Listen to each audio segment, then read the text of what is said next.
It started with a joke. Ryan Reynolds, nursing his morning coffee on a quiet Vancouver morning, spotted a peculiar video trending online. It showed a clunky, half-broken drone spiraling ungracefully into a lake before sputtering back into the air with sheer defiance. The footage was raw, the angle shaky, and the caption was pure gold. Every time it crashes, I fix it. Every time I fix it, it flies a little longer. Ryan couldn't resist. He hit repost, adding, "This drone has more perseverance than I do after leg day. Somebody give this thing a medal." It blew up. His fans responded with memes, jokes, even a few drone brands chiming in. Standard Twitter banter. But by late afternoon, something changed. He received a private message, not from a brand or a fan, but from a woman named Ellie Grant. She wasn't seeking clout. She wasn't angry. She just had a story. "Hi, Mr. Reynolds. I'm not sure if you know, but the drone you tweeted about belongs to my dad, George Grant. He's a retired Air Force mechanic, stage 4 lung cancer. That drone is, well, it's his last project. He calls it the Bird. He didn't know you shared it. He's not on Twitter. But if you're willing to listen, I'd love to tell you why that clip meant everything to us. No expectations. Just thanks for making him smile."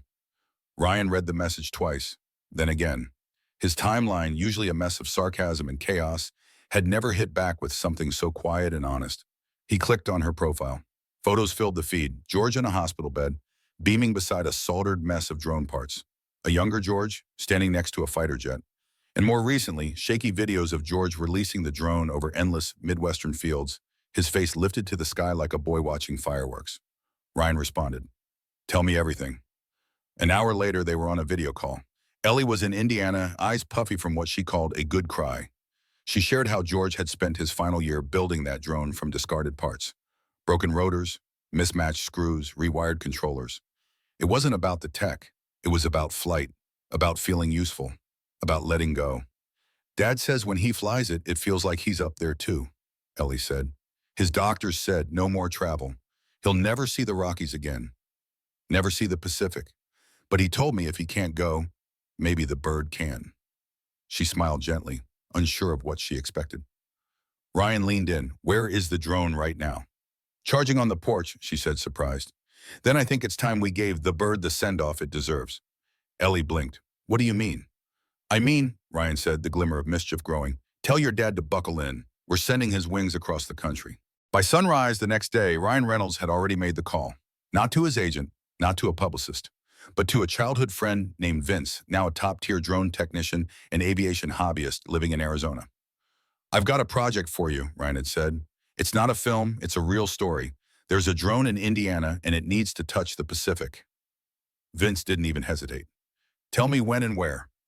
Meanwhile, Ellie stood on the weathered front porch of her father's farmhouse, cradling the Bird like a newborn.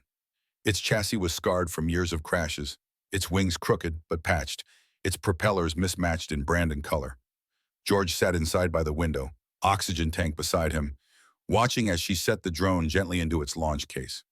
"You sure about this?" Ellie asked as she stepped inside.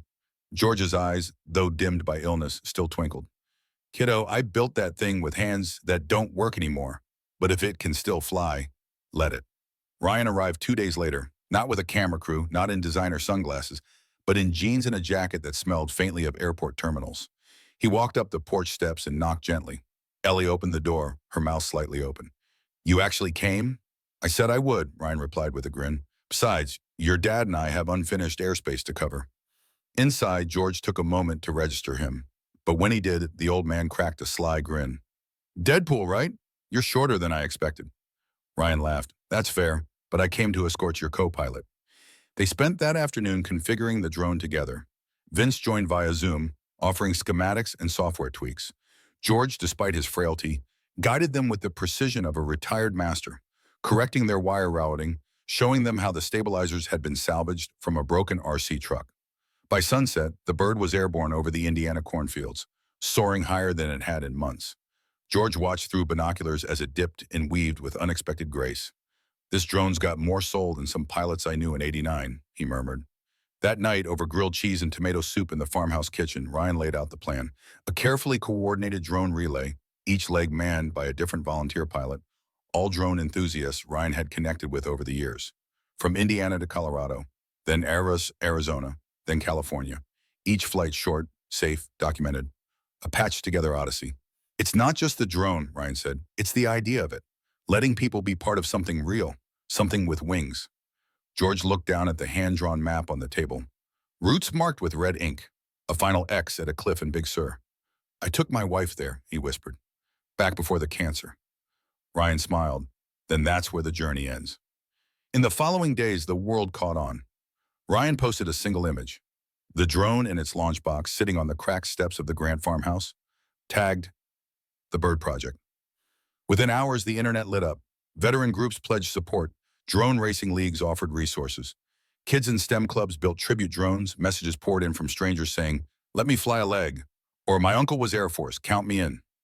Ryan stayed on as mission control, coordinating the whole relay while updating George and Ellie with flight footage and GPS trackers. Each pilot took a selfie with the drone, often including a salute or a message written on the hull in Sharpie. For George, fly high, from Indy to the sky. This one's for the vets. Meanwhile, George, thinner, quieter, watched each leg on a tablet from his bed, tears drying silently in the creases of his cheeks. Ellie held his hand as he whispered, "Didn't think I'd ever see the Rockies again." And then came the final stretch. The drone, weathered but functional, arrived at a seaside overlook in Big Sur. The ocean wind whipped across the cliff. Ryan stood with the final pilot, a young woman named Ava, whose own father had flown drones in Afghanistan. Ryan held the remote one last time. The drone rose shakily, sunlight glinting off its patched body. It hovered for a moment, then surged forward over the Pacific, its rotors singing above the waves. In Indiana, George closed his eyes. "Tell her I'm flying," he whispered. Ellie kissed his forehead, tears falling. "She already knows, Dad." The drone's flight over Big Sur was captured in 4K, streamed live to a modest audience of a few 100,000. But for Ellie, alone in the Indiana farmhouse beside her father's empty hospital bed, the moment didn't need a resolution in pixels. It had already ended the moment George exhaled that final breath with a smile etched into his weathered face. He had seen the Pacific again, not through his own eyes, but through the lens of a machine stitched together with memory and hope. The bird had been his vessel, and Ryan Reynolds, strangely enough, had become its pilot of meaning. Ellie stayed up late that night, answering condolence messages from drone pilots and strangers. One man wrote from Norway saying, "I lost my dad to the same cancer. Watching your father's story helped me feel less alone." Another read simply, "My son just joined the Air Force. Thank you for reminding us what service means." In Los Angeles, Ryan sat in the quiet of his kitchen at 3 a.m., laptop open. The last frame of the drone footage paused, the bird disappearing into the morning fog above the crashing sea. He didn't touch his phone, didn't scroll, just stared. His wife, Blake, appeared behind him, wrapping a robe around her shoulders. "You okay?" she asked gently. He nodded, just thinking about how something that cost $20 in spare parts became the most important thing I've ever delivered. Blake smiled, kissed his cheek. "It mattered because you didn't make it about you." A week later, the drone was returned to Ellie by mail, wings a little more chipped, but hull intact, Sharpie messages multiplied across its body like tattoos of gratitude. With it came a small wooden box, hand-delivered by Ryan's assistant. Inside was a bronze plaque engraved with, "George Grant, a veteran's final flight. You taught us the sky has no expiration date." Ellie placed the drone and plaque on the mantle beneath her father's old flight jacket and faded photo of him in uniform. But Ryan had one more act to finish. He commissioned a short documentary, directed by an up-and-coming indie filmmaker, using all the footage from the drone's relay journey. It wasn't flashy, no celebrities narrated it, no logos appeared, just George's voice, stitched from voicemail recordings Ellie had shared. In one, he said, "Flying's not about control, it's about trust. You release something into the wind and hope it finds home." The documentary premiered online with no announcement. Within 48 hours, it went viral. Teachers used it in classrooms to explain aerodynamics and empathy. Veterans played it at memorial services.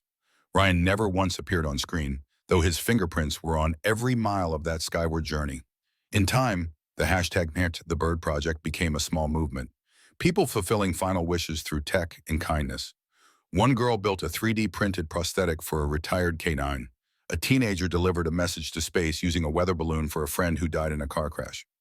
Ellie, now running a drone education nonprofit in her father's name, often told kids, "My dad believed the sky could carry more than metal. He believed it could carry promises."